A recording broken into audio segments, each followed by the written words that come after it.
Well, again, my name's Dan Ruth. I'm the Executive Director of Lutheran Partners in Global Ministry. It was funny, after worship this morning, Judy Hendrickson stopped me and introduced herself, because prior to being at LPGM, I worked at Lutheran World Relief, and she and I worked really closely together.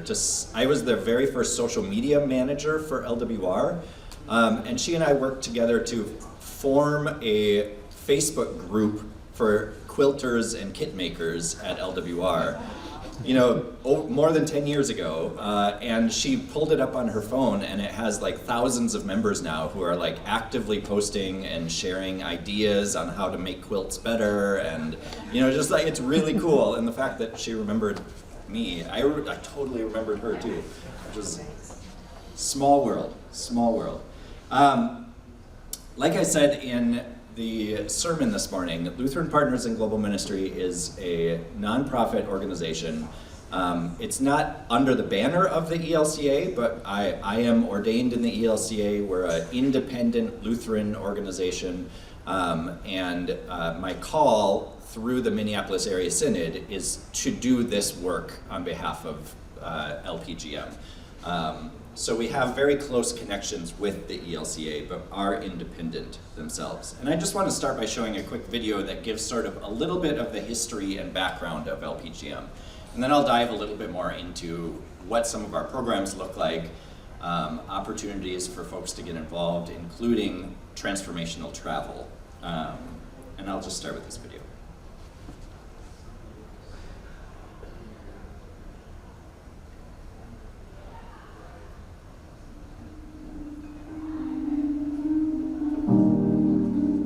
When I think about Lutheran Partners in Global Ministry, from its beginning 25 or more years ago to where we are today and where we're going in the future, one of the first words that comes to my mind is hope. It's a term that recognizes the world as it currently exists, and yet even in the face of that reality, we believe in a God who provides hope, who says that the world can and will be something different. I would describe to my friends LPGM as an organization that is teaching us how to be a global citizen in the world and what it means to walk alongside other people.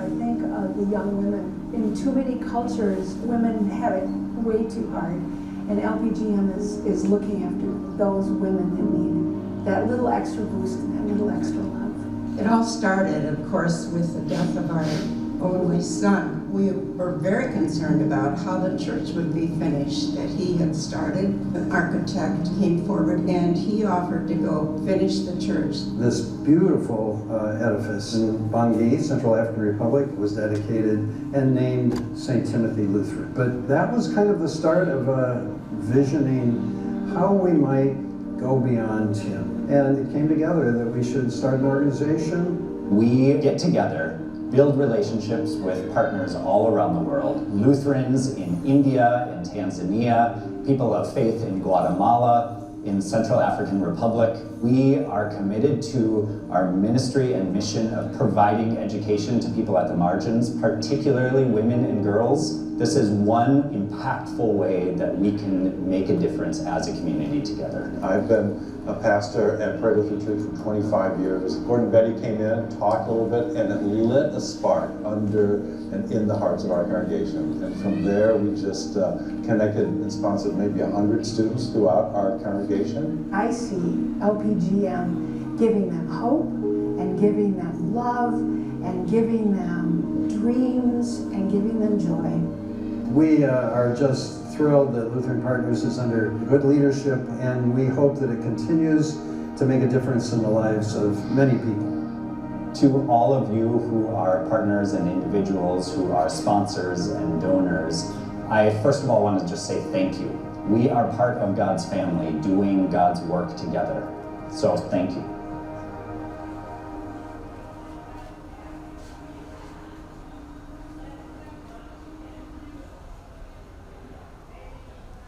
So you may have noticed in that video, Gordy and Betty Olson, the older couple, were talking about the death of their son, Tim.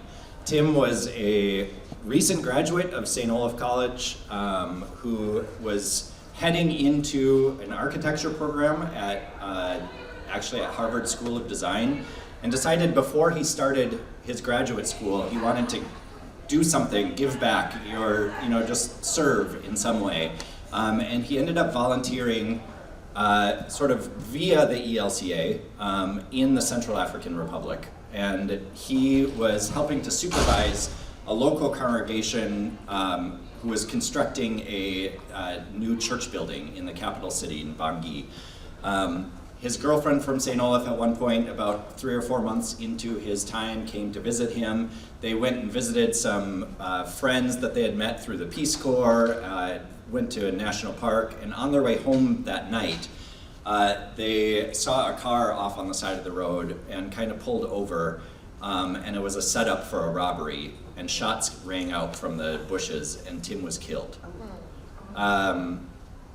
His girlfriend Valerie survived. She was hit, but was airlifted out, and Gordy and Betty found out about their son's death the day before Thanksgiving. And Gordy was the choir director at Bethlehem Lutheran and Minnehaha Academy, but was set to conduct the choir at Bethlehem for their Thanksgiving service. And Bethlehem then sort of rallied around them as a couple and as a family, providing them love and support. And they realized that they wanted to turn this horrible tragedy into something good. And it started just by going and finishing the project that Tim had started. There's a crazy story that I don't need to totally get into about an architect whom Tim had sort of had some conversation before he left. Riding the bus to downtown Minneapolis on his way into work one morning and seeing a newspaper article about Tim's death over the shoulder of somebody else on the bus, and realizing that that was the Tim that he had talked through this process. He immediately volunteered to go help finish this project as well. And then it just sort of took off and had energy and grew from there. Where LPGM was then, so that was 1991 that Tim was killed. By 1991. By 1995, LPGM had been officially founded and registered as a nonprofit. And so for the past almost 30 years, our mission and our organization has grown and evolved over time, but it's always been deeply relational. One of the amazing things that Gordy did in his founding director was just go out around the world, meet people, and say, what is it that you need? And then he'd come back to the US, tell their stories, and raise money for whatever it is that they needed. We've had to evolve a little bit and name where it is that we can be most effective, and we've realized that over time, the way that we can be the most effective is by providing access to quality education for people at the margins. And the particular programs that we now deeply support are about long-term solutions to poverty through access to quality education. So we believe that one of the most important things that will help lift people generationally out of poverty is a quality education. And for many people, especially women and girls, they haven't had the access to that. And so rather than, there were many great buildings that were built, schools and clinics with the support of Lutheran partners early in our years. But there's too many stories around the world of a building being built and then not having funding to supply teacher salaries on an ongoing basis or to have staff working in those buildings, and so too many times they sit empty. And so one of the ways that we've evolved is to say we care more about what happens in the building than the building itself. And we want to provide those sort of long-term solutions to poverty. We're currently working with partners in 4 countries, India, Tanzania, the Central African Republic, and Guatemala. And this little video just shows one of our programs. One of our partners in Tanzania is a local organization run by a Maasai woman who escaped an early marriage, an unwanted early marriage herself, and has now created her own safe house for girls who face the same situation that she had, where if they go home during a school break, they're worried that they might not be allowed to come back to school because a marriage has been arranged for them at the age of 13, 14, or 15. And for girls who really want to continue their education, strive to have the opportunities and the resources that they really need, and live into their full potential. And so Arapoto is the organization that this woman, Esuvat, founded. And they both provide safe housing for girls who are imminently at risk, as well as training to bring in other women and leaders in the community to talk about what it means to be a woman. And so we got this video from Esuvat right after International Women's Day a year ago, just talking about one of the programs that they had. Yesterday we celebrated Women's Day. It was one of the most amazing and eye-opening Women's Day I've ever heard. As one of the women in the congregation quoted, "I have never been celebrated in my life.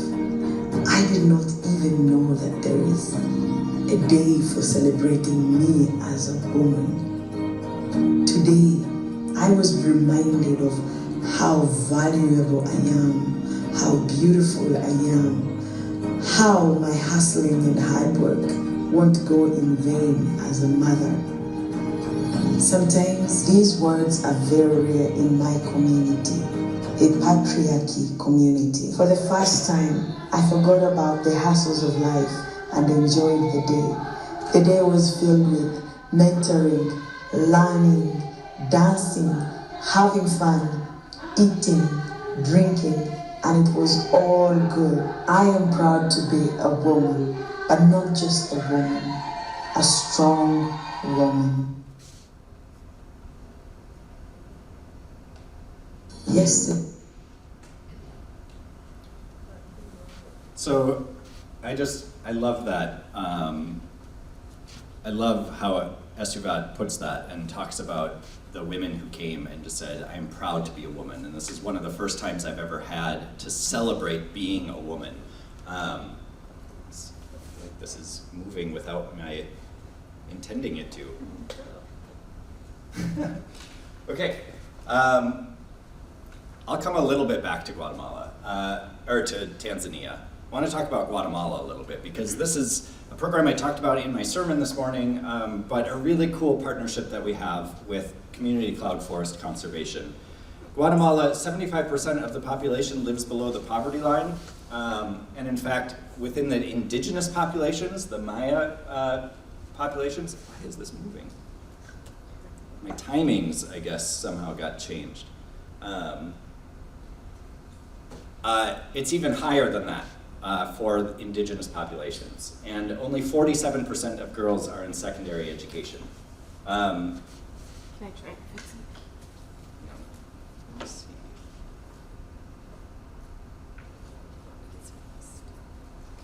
There you go. Bet if we just pause it. Okay.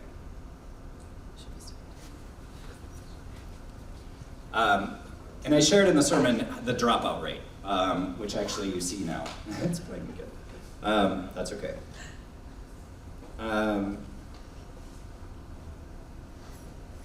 You keep talking, I'll work on it. Well, even if I can just pause on a picture, I think that's okay.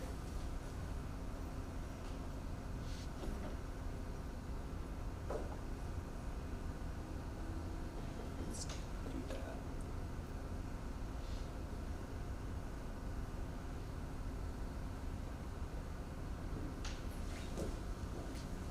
All right, we'll try this. So Community Cloud Forest Conservation works with young women. They have a 25-day training program that happens in October and November. They do 2 sessions. And they're working with young women on agroforestry. Now I'm not gonna repeat the stories I told, but it is a really amazing program. Rebecca has been there actually to see it, or to see the system. And yes, Chris, right? Yeah. Yeah.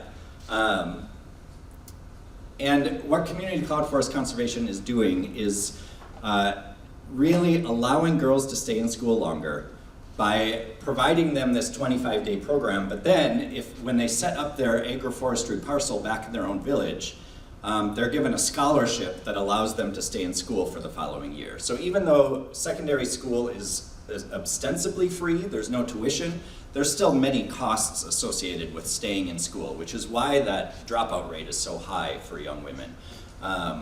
And just having an extra $125 on an annual basis has made that dropout rate drop tremendously. Just giving them a little bit of an extra incentive to stay in school and the encouragement. One of the things they do during the walk program is called the life skills program. And they talk about everything from family planning to what I love is they talk about dreaming about the future and journaling and talking about like what is it that you would like to do and what is it you'd love to study. And for many times, that's the first time that these young women have been encouraged to really think about their professions or their vocations well into the future, beyond motherhood. And of course, many of them can't wait to be mothers, but if they can delay that, there's all sorts of health benefits, there's all sorts of benefits to the community, and benefits to then their children as well. And so staying in school year after year, rather than starting to have children as a teenager, can just provide all of these extra benefits. This program was started by a couple named Rob and Tara Cahill, who have been living there for over 20 years. They speak both Spanish and Quechua, which is the predominant Maya language in the area where they're working. And now as they have built up this program over a couple of decades, they have more and more young women who have been coming year after year after year and are now taking leadership roles in the program itself. So young women like Lilia, who I talked about, or Anna, these women are now going to university, studying things like social work, public health, nursing, teaching, and coming back to work at CCFC and teach new generations of young women these important lessons about both their life and how to take care of the environment around them. This just all leads to LPGM's mission and vision. Our vision is what we believe that the world could look like once our mission is complete. And so we envision a world where relationships transform boundaries and where all people have the resources and opportunities they need to thrive. And then our mission is how we try to get to that vision for the world. And the way that we do that is providing access to quality education for people at the margins, especially women and girls. And then the part I love the most is that we listen, respond, and bear witness to local needs and priorities. So everything we do always starts and ends with listening. We know that we don't, as white Americans, we don't have the answers for what young women in Guatemala need or what women in Tanzania or Central Africa need. We need to listen to leaders in those own communities, work with them, respond, recognize that we have resources to provide to them, largely in terms of financial support. I think the statistics are probably a little bit out of date, but the last I heard is if you make over $40,000 a year, you're in the top 1% of annual income globally. So just that $40,000 a year is not very much in America, an American income, but in the globe, you're in the top 1%. That is a tremendous financial resource that can help empower programs and partnerships like in Tanzania and Central Africa. We work in these countries in these different contexts. Well, now I just seem to have lost other pieces of it. Oh, here's what's going on. Boy, this is a mess this morning. I skipped like whole sections. Excuse me. I'm going to skip around a little bit. Our largest program is in Tamil Nadu in southeast India, where we work with two Lutheran church bodies, the Arcot Lutheran Church and the India Evangelical Lutheran Church. In India, just like in the US, there are multiple Lutheran church bodies, like the ELCA, the Lutheran Church Missouri Synod, the Wisconsin Synod, and there are multiple Lutheran church bodies in India as well. A little bit more regionally specific than in the US. But these churches have a big focus on education as well. So we support students at 4 boarding homes, 4 boarding schools in the Arcot Lutheran Church, and 2 in the IELC, the India Evangelical Lutheran Church, where students who are primarily Dalit or other low caste, poor students, whose families often have to migrate around the country to find work on a seasonal basis, the boarding school gives them stability that they can be able to stay in school longer and longer. And it gives them a place to stay. So for $40 a month, sponsoring a student can provide them with quality food, education, tutoring, extracurricular activities. At some of these boarding homes, actually at all of them, there are extracurricular activities like dance classes, karate, yoga, additional tutoring, sort of student council type activities that they can take part in. And it just provides a really amazing opportunity for boys and girls to stay in school. And these are boys and girls, but a bigger portion are girls because of the higher need for their education. Yeah, question? I'm sorry to interrupt you. No, not at all. We had experienced, I think, or at least anecdotally had experienced some challenges in getting funding into India as a Christian organization into the Northwest. Yeah. Do you guys experience something similar in the southern part of the country? Is that yeah, that's a great question. So the Indian government, as you might know, has been pretty increasingly Hindu nationalist, and Prime Minister Modi is sort of at the head of that. And one of the sort of ways that plays out is that if you're not Hindu, then you're not really considered Indian. You might have lived there your whole life. And in fact, in the South, many of the people in the South are not even Hindi. They don't speak.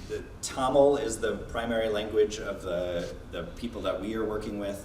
And they have a much longer history in the Indian subcontinent than the Hindi people have. And so they have this great sense of pride in who they are as not Hindu speaking and as not Hindi ethnically. But that does mean that there have been laws passed to try to sort of edge out the non-Hindu populations, or to de-emphasize or try to make it harder for them to operate. That's true especially for Christian organizations and Muslim organizations. And we actually have been fortunate, particularly with the Arcot Lutheran Church, who were able to, just through a tremendous amount of luck and hard work on their part, they were able to open a new, what's called a foreign contribution account, and we have been able to continue to support them. But many Lutheran and Christian organizations in India have really struggled to open that. So the Indian government passed a new law that required every nonprofit in India to register a new foreign contribution account in the state bank in Delhi, so that all funds flow through the state bank before going to their local bank. And it was under the guise of trying to tamp down on corruption, but really they've been using it to sort of try to make it much harder for any organization that they don't personally support to operate in India. But we've been lucky, to make a short story long. We have worked in numerous other programs in the schools, including partnerships with LEGO, who has some really cool curricula for students to learn. In fact, the Arcot Lutheran Church was originally a Danish Lutheran mission church, and so there are deep connections with LEGO, who is also a Danish company, to continue to provide support for these schools in India. And then we have vocational programs as well. I was there in January in India and traveling around. It was my first time back since before the pandemic. So I was in India in February of 2020 for a number of meetings and business to do, and everyone was talking about this virus that was starting to spread. And we were kind of joking about it, being like, what is this thing? What's gonna happen? Probably nothing. And I got back, and then the whole world shut down. And India in particular was really hard hit. You may have seen that in the news. Schools were closed for almost 2 years, and we had to work with our partners to say, how can we provide support for students and families? What can we do? And luckily we have the relationships to be able to pivot and to just, what we ended up doing was a combination of providing just basic food support for families, and our church partners would just do big food distributions because so many people were out of work. And then a second piece of what we did is have, instead of having students come to school or come into the boarding schools where they could stay, we actually had teachers and volunteers, leaders go out to villages and do socially distanced outdoor education for students. It wasn't nearly as good as being in school, but it was better than nothing, and it was better than not having something for many students. Now these students, the wealthier students in India, could do a lot of e-learning, and many of the wealthy urban schools had e-learning. In fact, the Tamil Nadu government produced some television learning for students. But the students that we serve don't have access to that in the same way. And so most of them were just living in their villages and staying home and trying to keep themselves busy all day while their parents were still out harvesting in the fields or doing whatever they could to earn a living. When I was there in January this year, I got to spend some time at this small boarding school way on the southern tip of India in Nagercoil. And it's a girls' school called Concordia Girls Boarding School, and it's just 40 young girls. And their smiles by the end of my time with them, I look at this picture and can't help but feel an amazing sense of hope of what can become and what is. They were trying to teach us Tamil words, and we were sharing English with them, and just the way that those little relationships and interactions can really transform boundaries is really profound. And I'll forever hold a little piece of them in my hearts. I mentioned the Central African Republic.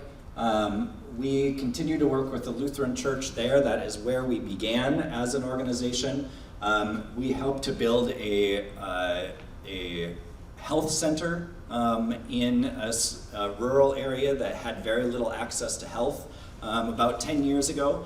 That continues to operate now, in part because we worked with an organization, maybe some of you know Global Health Ministries. They're also based here in the Twin Cities. And while LPGM helped to build this and raise the funds to build it, we recognized that healthcare is not our expertise. And so we worked with Global Health Ministries to then get them involved and have them sort of take over the longer term running of this Emmanuel Health Center, which they've done incredibly well. And part of that is because we believe, and Global Health does too, Doug Cox and I, the director there, have a good relationship, that yes, we need funding for our particular organization, but we all do better when we all do better. And when we work together, we can really do amazing things.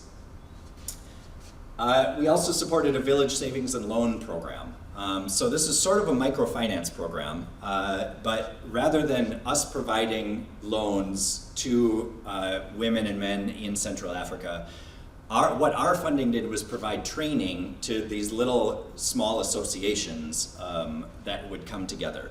So these groups of largely women, but women and men, who often have like a roadside stand or a little market in the larger market, just selling basic necessities, would come together as an association. Many of them don't know how to read and write because they didn't have access to education when they were younger.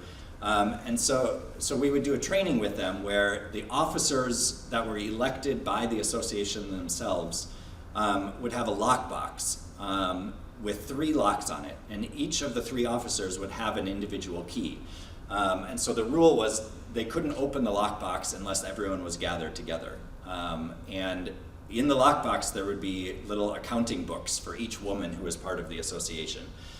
And the accounting they would just do by little stamps. And every woman, every partner in the association would come together, bring whatever income that they had made, gather those together in sort of a collective pot, and then set their own interest rate and be able to make loans to each other. And as the interest came back into the pot, they had more and more to share with each other. Our official training ended in 2018, but the whole point is that these associations can continue without our support from here on out. Now, LPGM is now working with the Lutheran Church in CAR to fund a new women's literacy program, because it's been identified that so many women, especially in these associations, have such low literacy that it's a barrier to their thriving in so many other ways. And so we're working, and actually these village savings and loan associations are sort of the hub of where we're going to do literacy training so that they can continue to have more and more power in their own community and in their lives. So that's just that was our partner and trainer over on the right there, Flora Bear. I talked a little bit about Tanzania and what's happening at Arapoto. This is one of the safe houses where young women who are at risk of early marriage can come and stay during their school breaks. And you'll notice some people from Minnesota are there with them. So this is a big part of how we think relationships transform boundaries, is we want to invite you all to come and see the programs that we provide. Come and meet people like Esuvat. She was a woman who escaped her own planned early marriage. She actually ran away from home and found a safe housing of her own when she was 13 or 14 years old, because she had been forced to live at her future mother-in-law's house in preparation for a future husband to marry her. And she wanted to go to school. And she was able to run away, find safe housing, go to school, go to college, and is now thriving, married with her own kids, and wants to give back to her own community. And because of this partnership, we have just been able to provide funding to her to be able to build a second story on her house so she can provide housing for more girls, and then just provide the ongoing funding that she needs to continue. Another portion of that is the Safe Schools training. And this is working within schools to train young women and have them create their own peace clubs within their schools so that they learn about issues of violence against women and girls. They learn about really what seems like basic things to us, but is still being learned in many schools, namely around school discipline. So it took schools in the US a long time to learn that hitting kids is not the most effective way to get them to behave in school. That lesson is still being learned in places like Tanzania, and now the girls, through the Peace Club, are becoming the primary advocates for alternative methods of discipline and order within the school. so that if they step out of line, they're not getting swatted or hit with a ruler. And they're building up more constructive ways of school behavior and what is good and proper and frankly effective. And what I love about it is that it's really the girls who are leading it within their own schools. Now we're back to this video. Yesterday we celebrated. All right, I think I have now come full circle in my oddly arranged PowerPoint. But every year we take groups of people to Guatemala, to Tanzania, and to India. It's a way to both come and see what the work that we are helping to financially support is actually doing. But more importantly, I think it's a way to transform those boundaries between us and them and realize that it is really all just we together, that we are all interconnected, that the ways that we live here in the US can impact people in Guatemala or in Tanzania, that the policies that we support affect people overseas. The amount of carbon we emit has deep effects in places like Guatemala. In fact, in Guatemala, you can literally see like the deforestation climbing up the sides of the mountains in the cloud forest. And you can see the temperature changes happening at CCFC, which is pretty high up in the mountains. They used to not be able to grow mangoes there. Papaya. They used to not be able to grow papaya there because it was too cold. It was too high in elevation. Even 10, 15 years ago, they couldn't grow papaya. Now papaya is growing on their property because of climate change, because it's warmer year round. You can directly see the effects.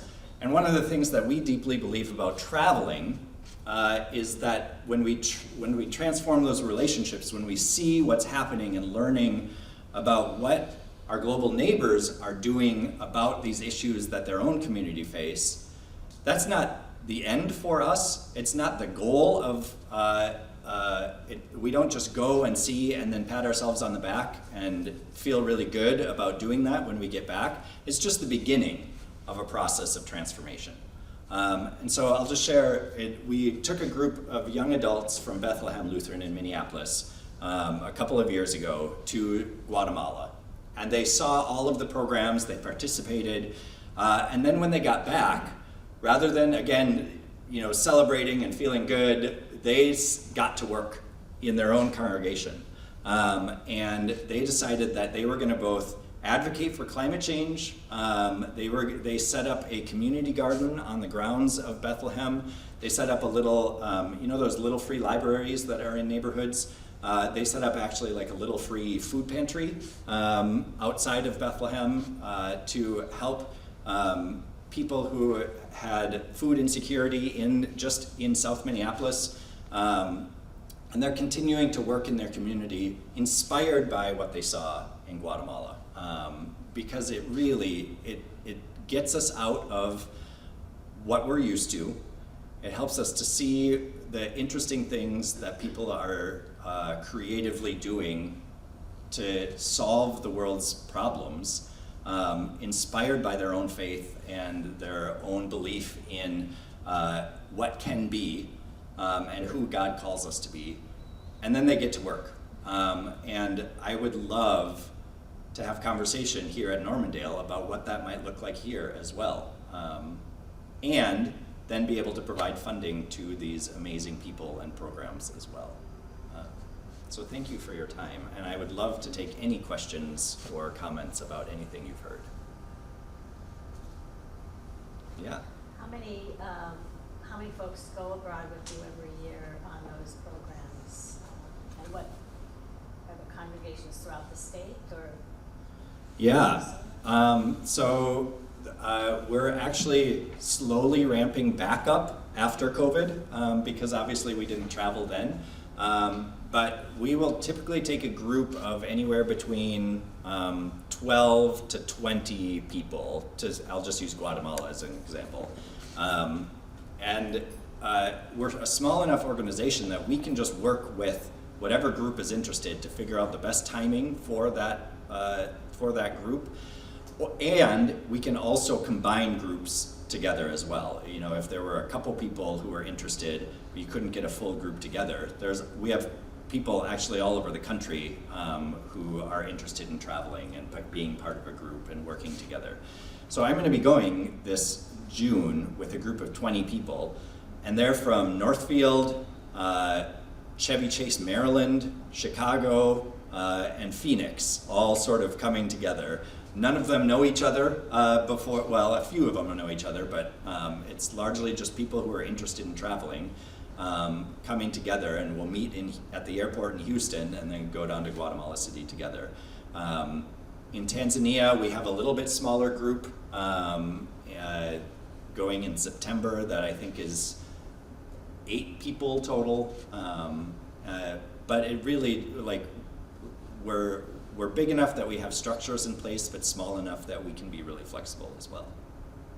And you might have mentioned this, I missed the first few minutes, but is there a service portion as well? Or is it So, more education and learning for the primary purpose is education and learning and walking with. Occasionally we will do some service things just based on what it is, you know, on any given need at any given moment. You know, but we also recognize that too often in the history of global mission, service has been overemphasized, and I've heard stories about people repainting the same wall that was painted 2 months before because they wanted to be of service. Or when I worked at Lutheran World Relief, I visited Haiti after the big earthquake there in 2010. And one thing I learned was that because of the really well-intentioned flood of resources that came to Haiti after the earthquake, including, you know, lumber supplies, construction supplies, there were local hardware stores that had to shut their business down because the market was so flooded. And so we've really tried to work on, you know, hiring local experts to do the skilled work that needs to be done, rather than having Americans who may or may not know what they're doing come and try to do skilled work. But if there are simple things that we can do to help out, that we absolutely will do that too. Yeah. Any other questions, comments? Great. Thank you.